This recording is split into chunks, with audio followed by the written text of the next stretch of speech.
하나님께서 오늘 우리에게 주시는 말씀 마태복음 5장 4절 말씀입니다. 한 절 말씀은 저와 여러분이 합독하도록 하겠습니다. 마태복음 5장 4절 말씀. 애통하는 자는 복이 있나니 그들이 위로를 받을 것이니요. 아멘. 교회력으로 오늘은 대린절 첫 번째 주일입니다.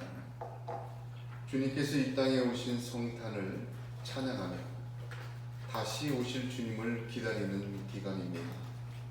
이 대린절 기간에 오직 우리의 죄사함과 새 창조를 위해 우리 가운데 오셨던 예수 그리스도의 십자가의 은혜만 가득하시기를 축복합니다. 또한 부활하신 주님은 다시 오십니다. 우리가 맞을 진정한 성탄은 재림입니다. 이 참 성탄, 나의 성탄을 준비하는 대림절이 되시기를 바랍니다. 처음에는 말구유에 오셨지만 저와 여러분의 찬양과 믿음 가운데 우리의 성탄은 아기 예수를 맞이하기를 원합니다. 이 땅에서 우리 모두 기다리는 말구유가 되는 겸손함과 믿음이 충만한 대림절이 되시기를 바랍니다. 오늘 저와 여러분은 주님께서 선포하신 두 번째 복을 함께 나눕니다. 애통하는 자가 복이 있다 하십니다. 왜냐하면 그들이 위로를 받을 것이기 때문입니다. 먼저 이 말씀 가운데 세 존재가 있음을 깨달아야 합니다. 이 말씀은 제일 먼저 복을 주시는 하나님이 계심을 알아야 합니다. 데살로니가 후서 2장 16절과 17절에 우리 주 예수 그리스도와 우리를 사랑하시고 영원한 위로와 좋은 소망을 은혜로 주신 하나님 우리 아버지께서 너희 마음을 위로하시고 모든 선한 일과 말에 굳게 하시기를 원하노라 하였습니다. 하나님께서 위로하시는 것입니다. 영원한 위로와 좋은 소망, 은혜로 하나님 아버지께서 우리에게 주시는 그 하나님이 애통하는 자가 복이 있다는 말씀 속에 있습니다. 두 번째는 이 말씀을 하시는 예수 그리스도이십니다. 베드로전서 1장 25절 보면 오직 주의 말씀은 세세토록 있도다 하였으니 너희에게 전한 복음이 곧 이 말씀이라 하십니다. 반드시 이루는 말씀으로 주신 예수 그리스도가 계심을 알아야 합니다. 그리고 세 번째가 애통하는 자가 있습니다. 그렇습니다. 우리가 애통하기에 위로를 받고 복이 되는 것 아닙니다. 하나님께서 복을 주십니다. 복을 주시는 하나님의 계시기에 우리가 위로를 얻는 것입니다. 그 복 주시는 하나님의 말씀을 약속으로 선포하시는 예수 그리스도의 말씀이 계시기에 애통하는 자가 복을 얻는 것입니다. 오직 하나님이 영원한 위로를 주십니다. 하나님께서 주시는 위로가 영원합니다. 이는 오직 우리 주 예수 그리스도의 말씀 선포, 약속을 통해 주어지는 것입니다. 그러므로 하나님께서 주시고 예수 그리스도께서 보증하신 이 위로의 약속은 절대로 변개하거나 변질되거나 약화되거나 그러나 사라지지 않는 반드시 임하고 영원까지 임하는 위로의 약속임을 믿으시길 바랍니다. 오늘 저와 여러분이 세 번째 애통하는 자가 되어 하나님의 말씀이 이루어지기를 원합니다. 우리는 세 번째입니다. 애통하는 자는 세 번째예요. 누가 애통하는 자입니까? 심령이 가난한 자입니다. 연결이 된다고 했죠. 팔복은 영적 단계와 신학의 단계와 똑같다고 하였습니다. 심령이 가난한 자, 지난주에 말씀 나눴지만 심령이 가난한 자의 핵심은 하나님께 절대 의존하는 자입니다.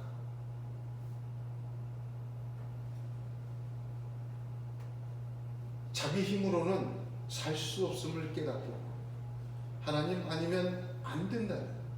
하나님께 절대 의존하는 사람이 심령이 가난한 자라고 함께 은혜 나누었습니다. 그러면 애통하는 자는 누구입니까? 하나님이 없으면 살 수 없는 자가 하나님께로 가까이 가는 것이 애통하는 것입니다.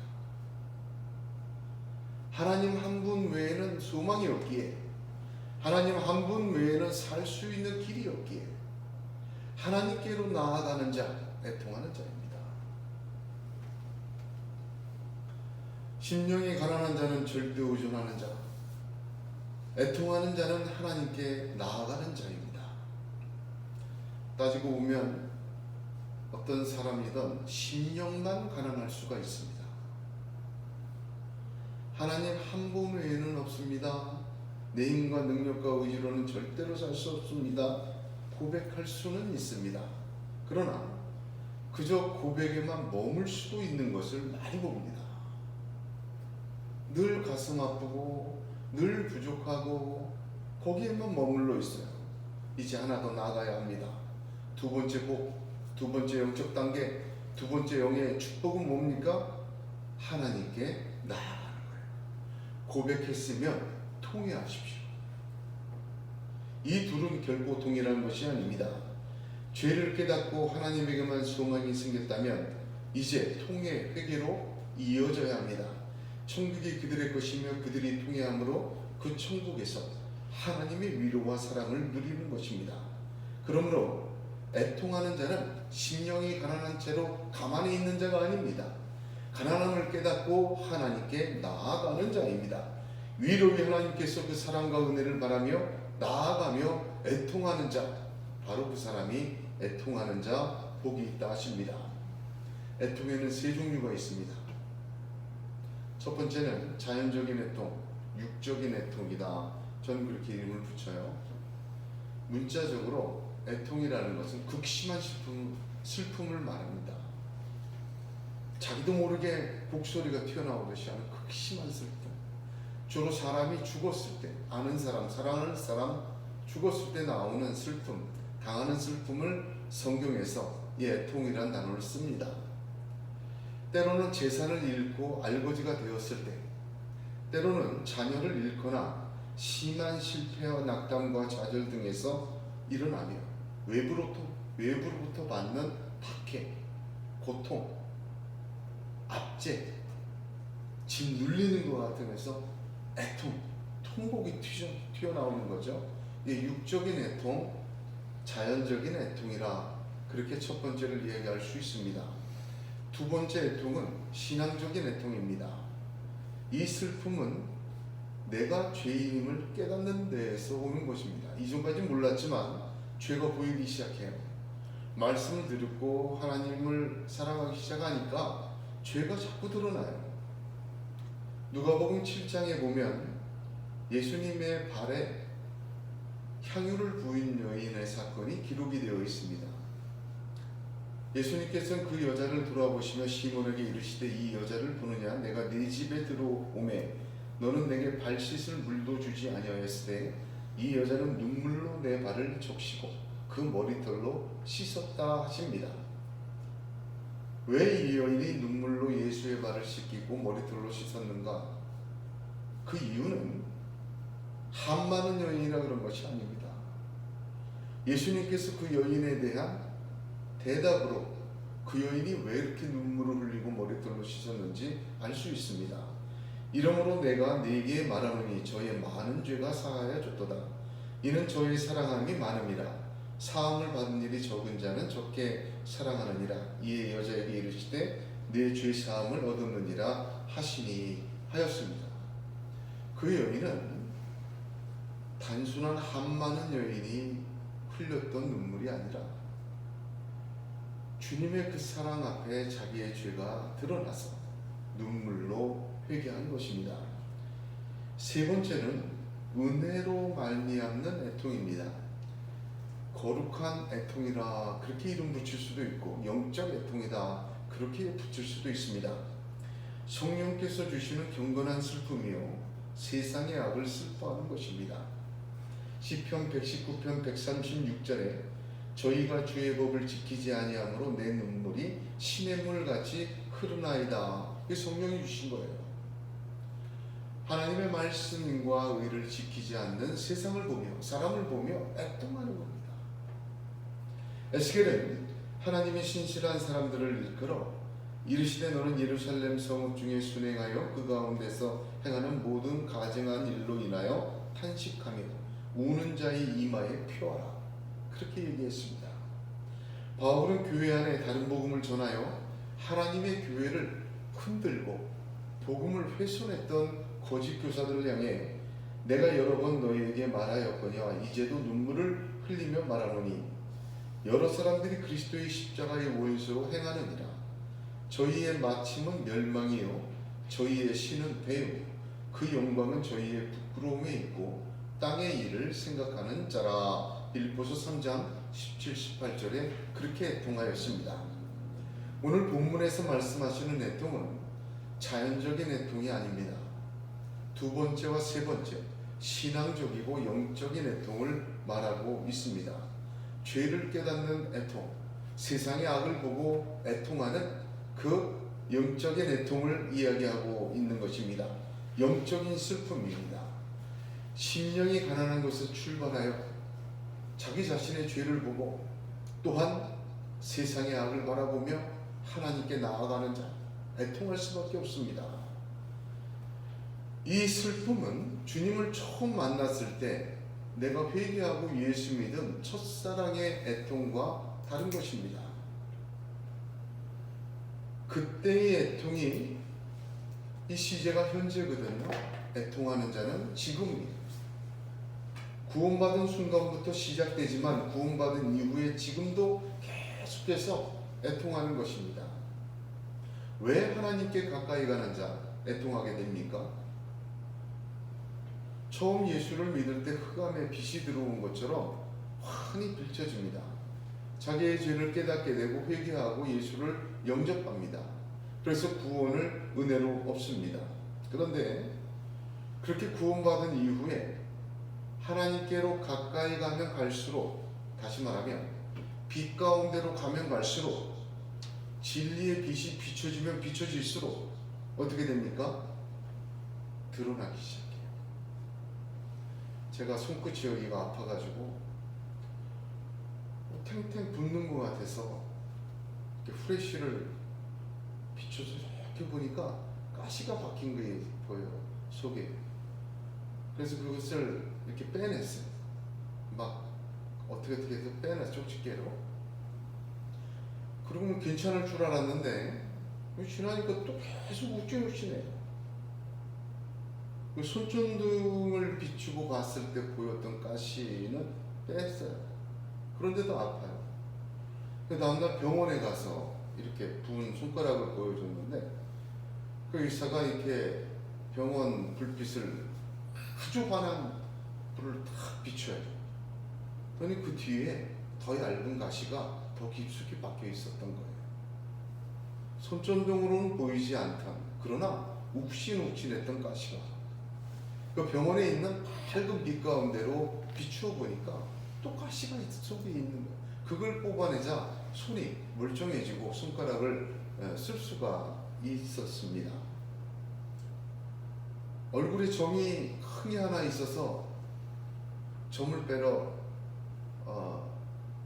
그 피부과를 갔는데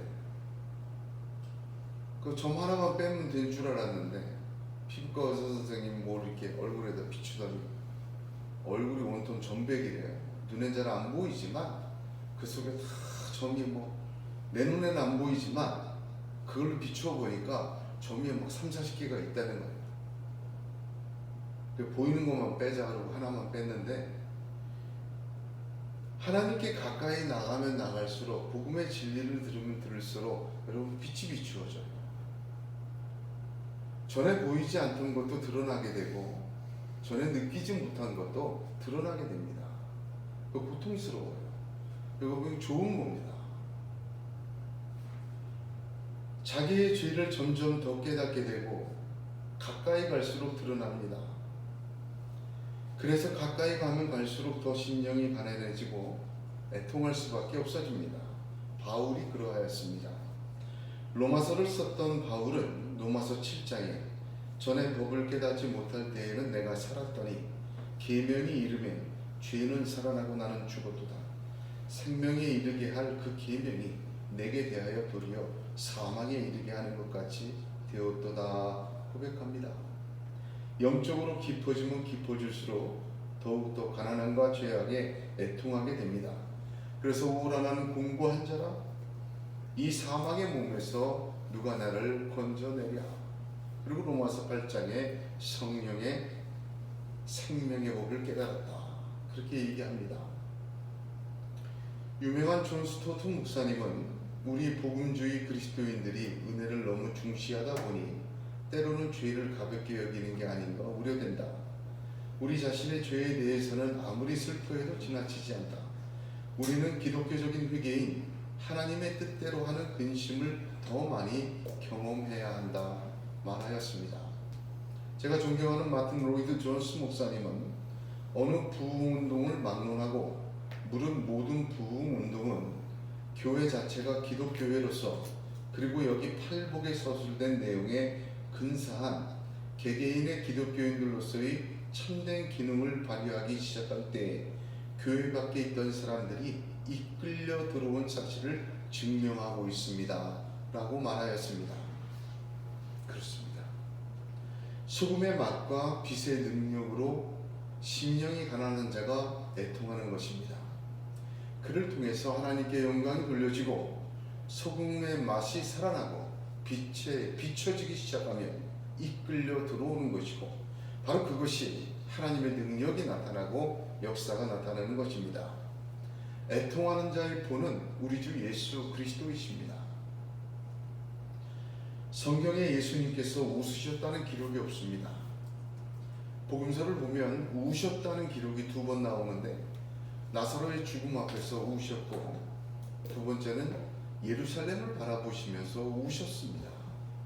둘 다 주님은 그 죄성을 보고 우신 것입니다. 이렇게 2번 우셨다는 기록은 있고 웃었다는 기록은 없는 주님의 복음서 기록을 보게 될 때 어떤 학자들은 예수님이 건늙었다 그래요. 왜냐하면 아주 고생하시고 힘드시게 사셨기 때문에 건늙어 보였다.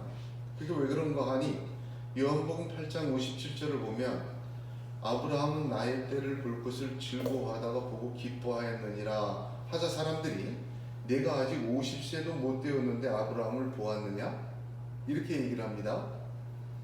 예수님은 공생애를 30에 시작하시고 33세 십자가에서 이 땅의 삶을 끝내셨어요. 이때가 바로 33 정도 됐을 나이셨는데 사람들이 예수님을 보고 50도 못 되었다 그렇게 얘기를 합니다. 그래서 학자들은 예수님께서 건늙으셨다, 너무 고통하셨다 그렇게 얘기를 합니다. 거의 자신의 생물학적 나이보다 2배나 늙어 보이신 주님을 보면서 주님의 애통을 보게 됩니다.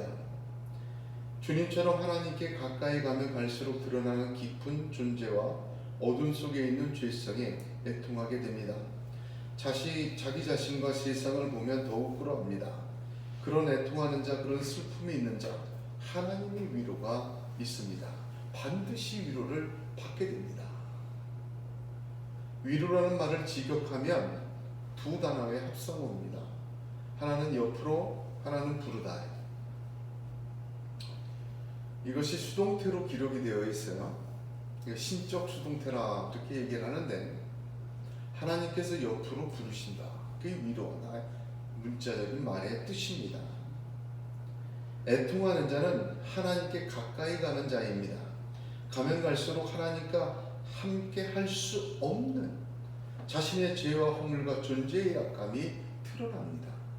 그런데 그렇게 애통하는 자를 하나님은 자기 옆으로 불러 옆에 두신다, 그런 뜻입니다.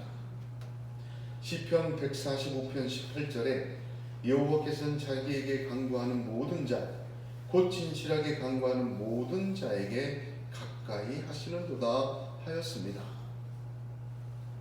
위로를 받을 것이다, 지난주에도 말씀드렸지만 미래형이죠. 그것은 장차 미래에 이루어질 사건이 아니라 지금 이루어졌고 지금 이루어진 것이 장차도 이루어질 것에 대한 보증으로 확실하다, 그런 뜻이라고 말씀드렸습니다. 그래서 위로를 받을 것이다 라는 말은 성취를 이야기하고 약속을 이야기합니다. 먼저 위로를 받을 것이다 라는 말의 성취를 보게 되면 그리스도 십자가의 보혈로 하나님의 위로는 성취되었어요. 주님은 수고하고 무거운 짐진 자들아 다 내게로 오라, 내가 너희를 쉬게 하리라 하셨습니다. 죄의 짐을 진 자, 점점 하나님께로 가까이 가는 자, 더해지는 감당 못할 짐을 대신 지어주신 분, 이미 성취하신 그리스도의 십자가가 있습니다. 죄로 병든 마음을 고치시고 온전하게 하시며 주님의 위로는 새 창조로 성취되었습니다. 우리 주님께서 우리를 위하여 십자가에서 대신 죽으심으로 그리스도로 말미암아 하나님의 자녀가 되고 천국 백성의 신분을 이미 성취하였습니다. 그리 살 수 있도록 길이요 진리요 생명이신 주님의 길, 주님께서 우리에게 길을 내시고 우리의 생명이 되시고 우리에게 진리를 알게 하여 주셨습니다. 또한 이 주님께서는 부활하시고 주님이 보내신 성령이 지금 여기 우리와 함께 하심으로 지속적으로 위로하고 계십니다.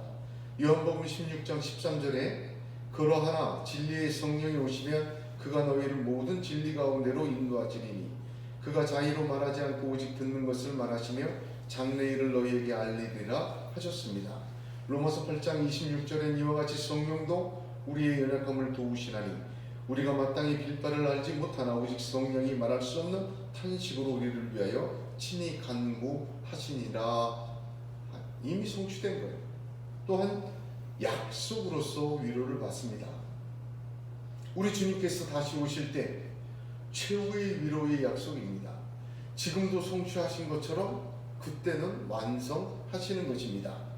슬픔과 한숨이 사라집니다. 아예 아브라함은 지옥에 있는 부자에게 내 집에서 구걸한 그는 여기서 위로를 받고라고 말합니다. 가장 좋은 포도주는 나중에 나옵니다. 천국의 위로가 지상에서 애통하는 자에게 가장 큰 상급입니다. 이 영원한 위로를 약속 보증하신 것입니다. 그래서 받을 것이다 미래형으로 말씀하신 것입니다. 하나님의 위로하심의 내용은 그러면 무엇입니까?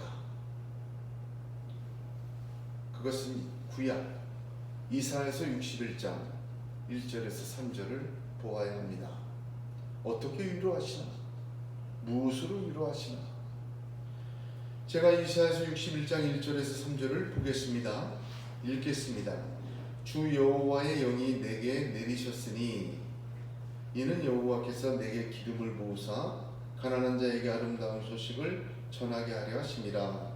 나를 보내사 마음이 상한 자를 고치며 풀어낸 자에게 자유를, 갇힌 자에게 노임을 선포하며 여호와의 은혜의 해와 우리 하나님의 보복의 날을 선포하여 모든 슬픈 자를 위로하되 무릇 시온에서 슬퍼하는 자에게 화관을 주어 그 죄를 대신하며 기쁨의 기름으로 그 슬픔을 대신하여 찬송의 옷으로 그 근심을 대신하시고 그들이 의의 나무 곧 여호와께서 심으신 그 영광을 나타낼 자가 일컬음을 받게 하려 하심이라. 여기 완벽하게 들어있습니다. 하나님의 위로가 무엇이고 어떻게 이루어지는지 말입니다. 그 이사야서 61장 그 예언서의 1절 시작을 보면 주 여호와의 영이 내게 내리셨으므로 시작이 됩니다. 이 위로는 하나님의 위로는 하나님으로 시작합니다. 굉장히 좀 초등학교 같은 말이지만 중요한 말입니다. 오늘날 많은 사람들이 교회에 위로를 받으려고 나옵니다.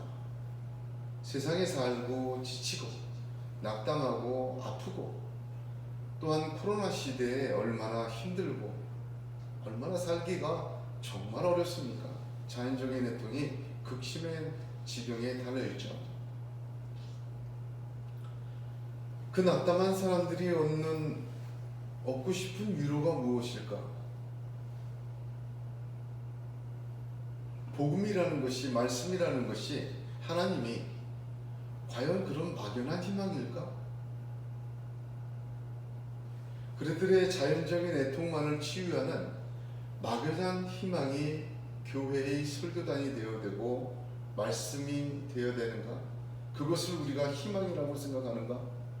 돌아봐야 합니다. 위로가 세상으로부터 온 위로가 아니라 하나님으로부터 시작된 위로를 받아들이려 하는 사람들은 적습니다. 하나님으로부터 오는 위로를 받기 시작할 때 영혼이 살고 범사에 잘 되고 강건해지는 것입니다. 지금 당장 마치 상처에 데일밴드를 붙이듯이 붙여나가고 낫지도 않을 것을 덕지덕지 해서 안심시키는 것은 옳지 않습니다. 복음으로부터 성령으로부터 시작된 위로 사람은 받기를 주저해요. 하나님으로부터 시작된 위로, 복음으로 주시는 위로, 성령의 역사로 주시는 영원한 위로를 사모하시길 바랍니다. 하나님의 영원한 위로는 주의 영이 내게 내리셨으니 하나님의 영으로 하나님으로부터 시작합니다.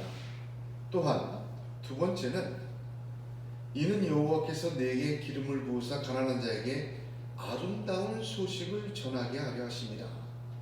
하나님의 위로는 아름다운 소식을 전파하며 시작됩니다. 선포하고 선포하십니다. 하나님의 말씀을 하나님의 사자를 통하여 선하여 주십니다. 이것은 하나님의 방식입니다. 천지창조의 방법이기도 하고 우리 새 창조의 방식이기도 하며 하나님의 위로의 복을 주시는 방법이기도 합니다. 아름다운 소식은 헬라어로 복음입니다. 복음으로 하나님은 위로하시는 것입니다. 말씀으로 천지를 창조하신 하나님은 말씀으로 우리를 새 창조하시는 것입니다. 시편 119편 48절 50절에 또 나의 사랑하는 바 주의 계명에 내 손을 들고 주의 율례를 묵상하리이다. 주의 종에게 하신 말씀을 기억하소서. 주께서 나로 소망이 있게 하셨나이다. 이 말씀은 나의 곤란 중에 위로라. 주의 말씀이 나를 살리셨습니다. 고백합니다. 세 번째는 영이 하나님으로부터 시작하고 영으로 임하여 아름다운 소식을 말씀으로 하셔요. 세 번째는 뭐냐면 대신하게 하셔요. 자 보세요.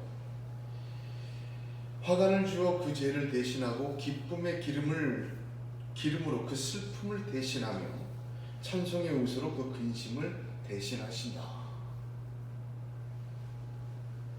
하나님의 위로는 대신하심으로 우리에게 나타나요. 자, 대신하신다는 말은 말 그대로 바꾸신다는 거예요. 잘 보세요. 여기를 한번 보세요. 죄를 변하게 해서 화관으로 만드는 것이 아닙니다. 슬픔을 고치거나 변하게 해서 기쁨의 기름으로 만드는 것이 아니에요. 대신한다는 말은 우리의 근심을 변하게 해서 찬송의 옷을 입히는 게 아닙니다. 대신한다는 말의 핵심은 바꾸시는 거예요.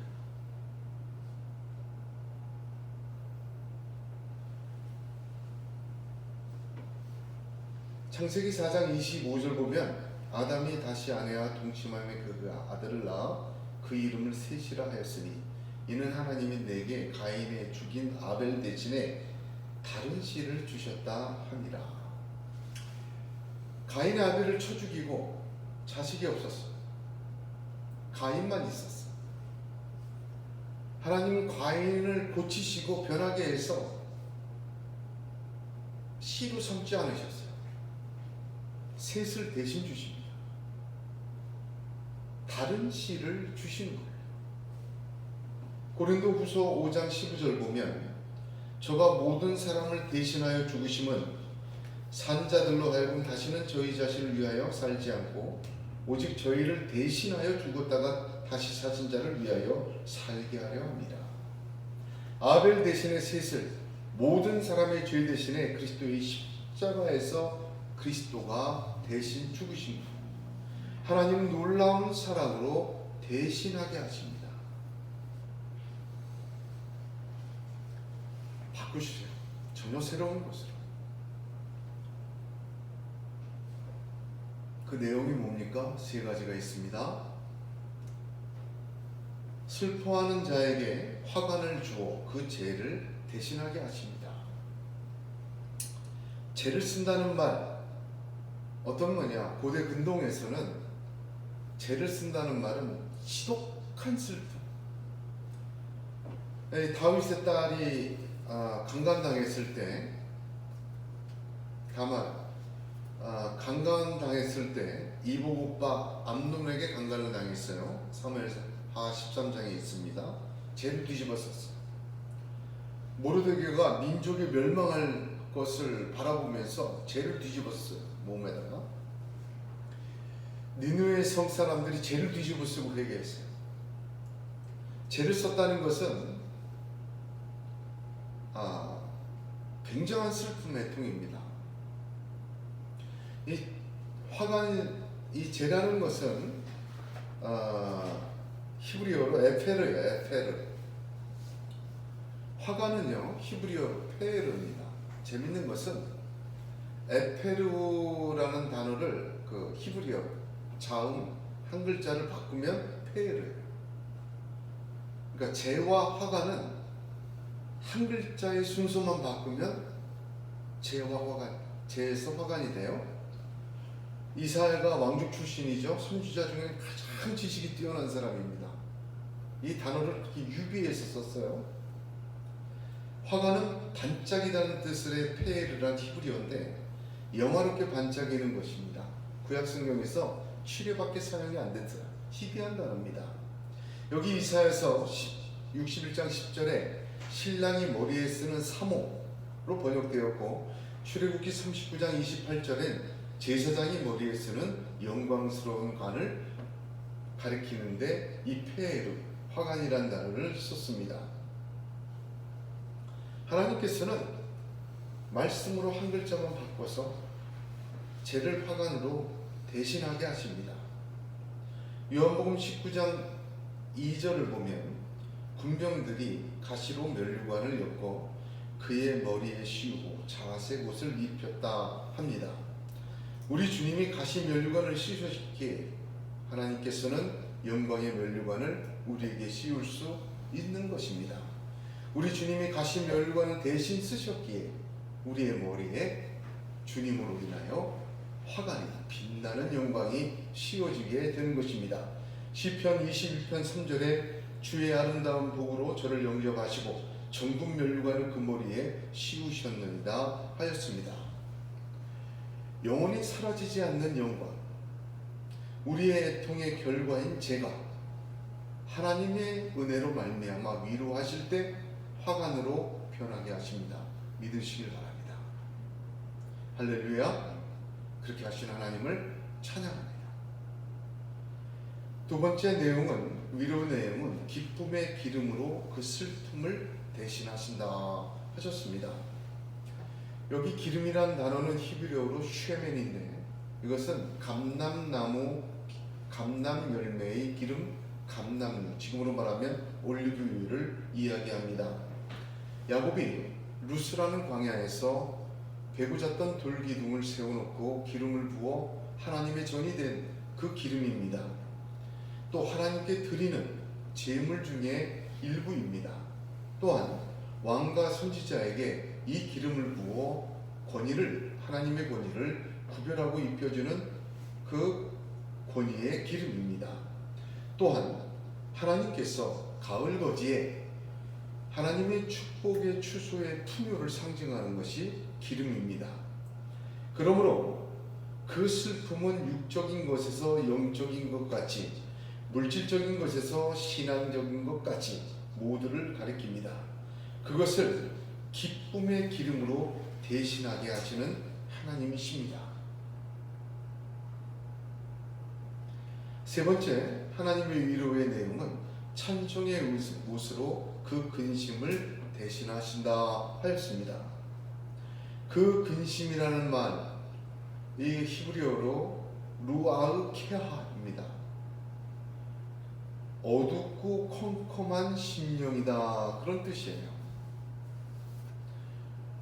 케하라는 말은 원래 색깔이 바래거나 어두워지고 컴컴해진 것, 또는 그 색이 약해지거나 흐려지는 것을 의미하는 어원에서 유래한 단어입니다.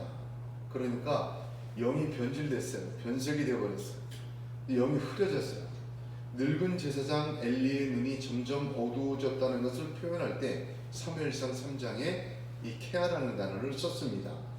이런 단어가 영혼, 마음, 심령 등을 의미하는 루아, 헬라어로는 퓨뉴마, 영으로 더불어 쓰여질 때 사람의 심령과 삶의 상태가 변색되고 퇴색되고 어두워지고 다시는 회복이 될 수 없는 그런 상태로 된 것을 의미합니다. 굉장히 절망적이죠? 그러한 사람에게 하나님은 그렇게 퇴색되고 변색되고 어두워진 것에다가 뭘 입히세요? 대신 그 퇴색된 것 대신에 찬송의 옷을 입히신 거예요.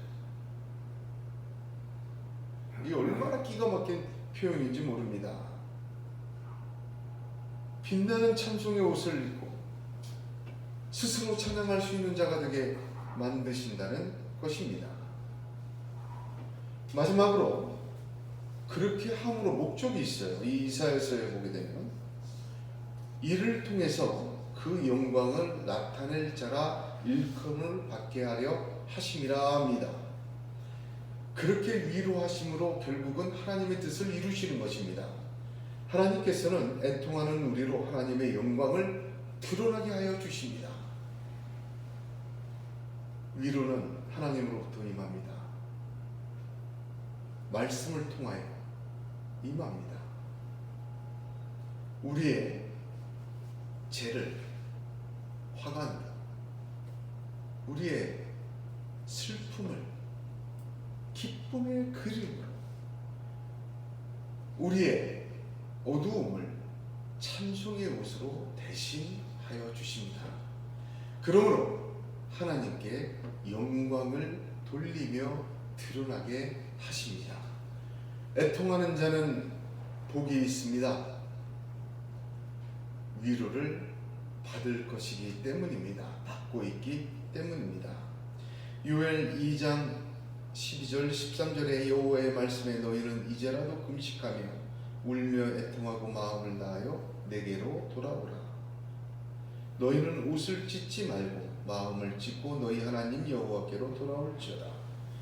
그는 은혜로우시며 자비로우시며 노하기를 더디하시며 인애가 크시사 뜻을 돌이켜 재앙을 내리지 아니하시나니 하십니다. 심령이 가난해지셨습니까? 하나님만이 나의 모든 것입니까? 이제 하나님께 돌아오고 나아가시기를 바랍니다. 고린도후서 1장 3장 5절에 찬송하리로다. 그는 우리 주 예수 그리스도의 하나님이시요 자비의 아버지시요 모든 위로의 하나님이시며 우리 모든 환난 중에서 우리를 위로하사 우리로 하여금 하나님께 받는 위로로서 모든 환난 중에 있는 자를 등이 위로하게 하시는 이시로다. 그리스도의 고난이 우리에게 넘친 것 같이 우리의 위로도 그리스도로 말미암아 넘치는도다 하셨습니다. 돌아오는 그자, 하나님께 가까이 가는 그자, 드러나면 드러날수록 애통할 수밖에 없지만 그러나 그곳에 하나님의 위로가 넘치도록 임하실 줄로 믿으시길 바랍니다. 기도하겠습니다.